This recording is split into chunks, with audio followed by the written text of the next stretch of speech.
ऐसी बात क्यों कर रहे हैं? अरे आप ब्रह्मचारी हैं, ज्ञानी हैं, वैरागी हैं, उस काम से दूर रहते हैं। आज आप राम कथा त्याग करके काम की कथा को बांच रहे हैं, यह गलत है। कहते हैं प्रभु आप तो क्रोध पे विजय प्राप्त नहीं कर पाए, हम काम क्रोध लोभ तीनों पे विजय प्राप्त कर लिए कि काम के 5 बार हमारे ऊपर कोई प्रभाव नहीं डाल पाए और हमें क्रोध भी नहीं आया और इंद्र के सिंहासन का कोई लोभ भी नहीं है। अच्छा हाँ, तो आज भोलेनाथ समझा रहे, अब देखो तुमने मेरे से यह बात बोल दी है, किसी और से मत बोलना क्योंकि तुम मेरे अति प्रिय हो, अतिशय प्रिय हो। क्यों? भगवान ने कहा है ना, भगवान भोलेनाथ ने नारद से कि आपके जो भक्त होंगे मुझे अति प्रिय होंगे, इसलिए नारद जी उनके अति प्रिय हैं। तो आज कह रहे हैं यह मेरे से बात बोल दी ना आज, लेकिन किसी और से मत बोलना।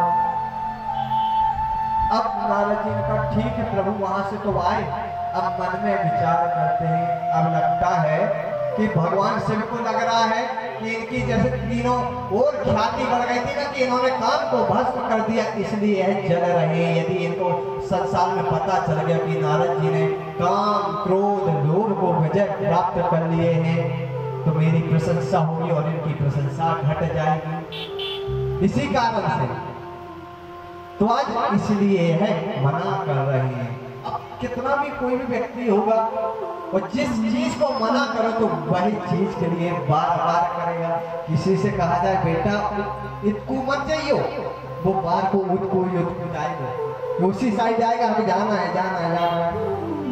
किसी से कहेंगे इस दरवाजा को मत खोलियो, तो उसके मन में यही रहेगा कि इस दरवाजा के अंदर है क्या, क्या है इस अंदर दरवाजा के अंदर। वो बार बार वही नारद जी से कहा था कि आप बताना नहीं, तो यह पहुंच गए जिसके बाद ब्रह्मा जी के पास, और ब्रह्मा जी के पास पहुंच करके कहते प्रभु आज मैंने काम क्रोध लोभ को विजय प्राप्त कर दी और हम सबके भी यही 3 बड़े शत्रु हैं, काम क्रोध और लोभ। लोभ कहीं भी ले जाता है, क्रोध कहीं भी ले जाता है, काम तो और बिगाड़ ही देता है। महाराज आज यहाँ पर नारद जी जैसे ब्रह्मा जी को बताए तो ब्रह्मा जी ने भी समझाया, देखो बेटा तुमने मुझे बता दिया तो नारायण को बिल्कुल मत बताना जाके, यदि बता दिया तो तुम्हारा कल्याण नहीं होगा।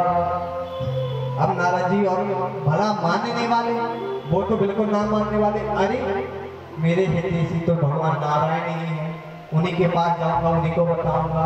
आज कहाँ पहुंचे हैं? वैकुंठ की ओर चल दिए हैं नारद जी, और वैकुंठ की ओर चलते ही जैसे भगवान नारायण क्षीर सागर में शेष शैया पर लेटे हुए थे, नारद जी को देखा, तुरंत आसन से उठे और दौड़ लगा दिए, आइए आइए नारद जी कहाँ थे आप, आइए आइए, और आकर के प्रशंसा करने लगते हैं। हे तात नारद प्रज्ञा